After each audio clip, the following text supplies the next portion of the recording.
चलिए, ये बात हो गई राम मंदिर की, बद्रीनाथ की, चढ़ावा चोरी की और उस पर हो रही सियासत की। अब आपको आगे लिए चलते हैं, कहां? पश्चिम बंगाल।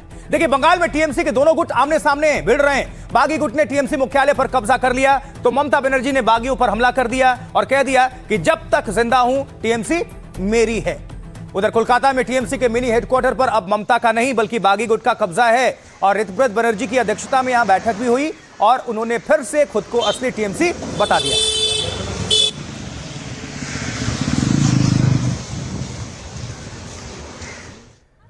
हाल ये था कि जब कोलकाता में टीएमसी के मिनी हेडक्वार्टर पर ममता बनर्जी के नेता कुणाल घोष पहुंचे तो उन्हें भी एंट्री नहीं मिली। यस,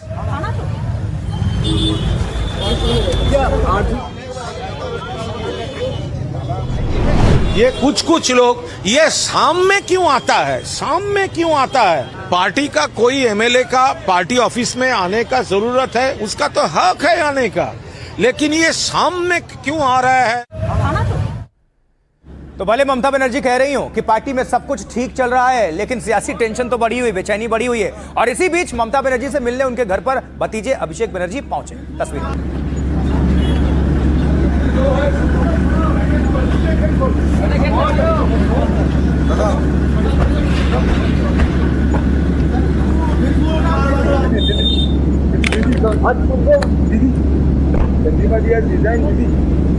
चंद्रिमा दिया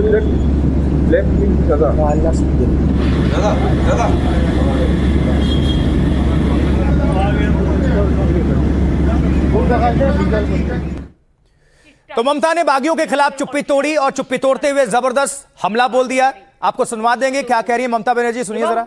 আমি 30 হোল স্টেটের ডিস্ট্রিক্টটাই তৃণমূলের অরিজিনাল অফিস হিসেবে কাজ করত, আজও করে, ভবিষ্যতেও করবে।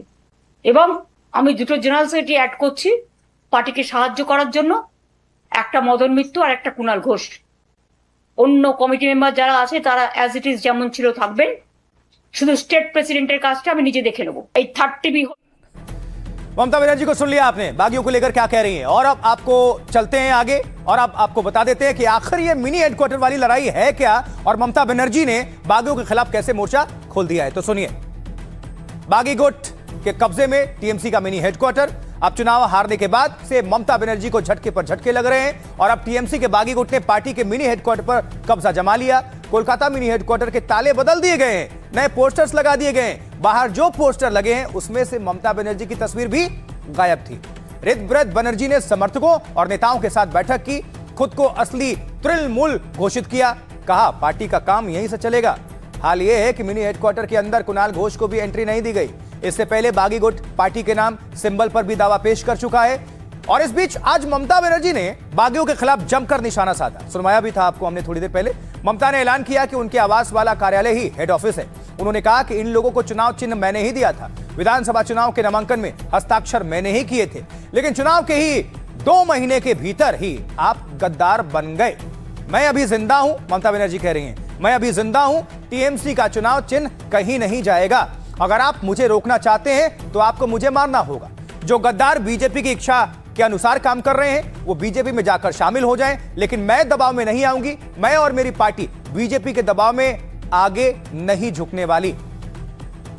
तो आइए अब सुनिए कि कैसे इस पर जमकर हो रही है सियासत। इरिगेशन मिनिस्टर जो लोग कल तृणमूल कांग्रेस के दफ्तर गए और उसे बंद कर दिया, उनसे मैं ये कहना चाहती हूँ कि हमने वो दफ्तर किराए पर लिया था। हमें वो अक्टूबर 2027 तक लीज पर मिला था। कोई व्यक्ति पार्टी छोड़ सकता है, लेकिन संस्थान कभी खत्म नहीं होती। ये पार्टी की संपत्ति है, कोई यूं ही उस पर कब्जा नहीं जमा सकता। कोई भी जबरन माटी मानुष की संपत्ति पर कब्जा नहीं कर सकता। अभी तृणमूल कांग्रेस का अंदरूनी में लड़ाई शुरू हो गया। अभी 2 रुपया नहीं आ रहा है, जो खजाना में माल है उसको लेकर लड़ाई है, तो उसमें हमारा क्या टिप्पणी करना है। हम लोग तो साइलेंट स्पेक्टेटर है इसका। और जनता का भी कोई उत्साह नहीं है, कौन किसका दरवाजे पे ताला लगा रहा है। सब तृणमूल एक है, तृणमूल चले गए, उसका सरकार गए, जनता खुश है। ये कितना दिन चलेंगे, बंगाल का लोग सब देख रहे हैं। और तृणमूल कांग्रेस 2 करोड़ 60 लाख वोट मिले थे। जरा इंतजार कीजिए, सामने 21 जुलाई आ रहे हैं, उसका बाद जो होना होते रहेंगे। दादा, एक चीज की हम लोग कुछ गड़बड़ नहीं किया, बेकानूनी कोई झमेला कुछ नहीं किया। हम लोग आके पुलिस को एक डायरी दिया, FIR किया। देखिए, टीएमसी का अंदरूनी मामला है। कौन नेता कौन कब्जा करेगा ऑफिस, कौन विधानसभा में बैठेगा, कहाँ बैठेगा, ये तो माननीय स्पीकर विधानसभा में और बाहर कानून ठीक करेगा। लेकिन ये जो हो रही है ये नहीं होना चाहिए। जनता ने उनको मैंडेट दिया विपक्ष में बैठने के लिए। 15 साल सत्ता में रह के आदत खराब हो गया है, लड़ाई करने की इच्छा नहीं है, सुविधा में रहने का आदत है। लेकिन लोकतंत्र में विपक्ष का बहुत बड़ा भूमिका होता है। हम चाहते हैं कि टीएमसी वो भूमिका का अदा करे। खेल आपने शुरू किया है, खत्म हम लोग करेंगे, देख लेना। उन लोग जो क्लेम किया है वो क्लेम तो झूठा है, वो तो हम लोग साबित कर देगा। उनका क्लेम का माफिक उन लोगों का ऑफिस तो है राजधानी में, तो उधर में क्या है, कुछ गुंडा मिलके एक तो पार्टी बनाया, तो हमको मान लेना होगा। चोर गुंडा सब लोग करते हैं, और वही चोर गुंडा सब शुभेंदु अधिकारी का बहुत नजदीक का आदमी है, तो हमको मान लेना होगा। बहुत बड़ा घमासान चल रहा है टीएमसी के भीतर ही, और किसी ने सोचा भी नहीं होगा, ना खुद ममता बनर्जी ना पार्टी वाले, कि ऐसा कुछ हो सकता है। लेकिन यही है राजनीति, यही है सियासत, सब कुर्सी का खेल है। चलिए आगे बढ़ते हैं। देखिए, इस बीच ममता बनर्जी को एक और बड़ा झटका लगा है। पार्टी में जिसे उनका राइट हैंड कहा जाता था, टीएमसी की बंगाल अध्यक्ष चंद्रिमा भट्टाचार्य ने भी अपने पद से दे दिया इस्तीफा।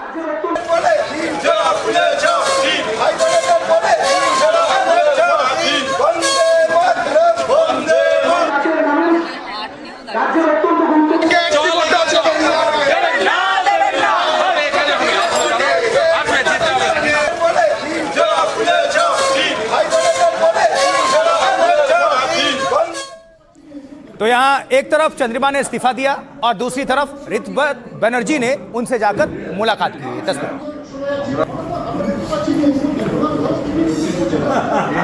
सौरभ बसु लीडर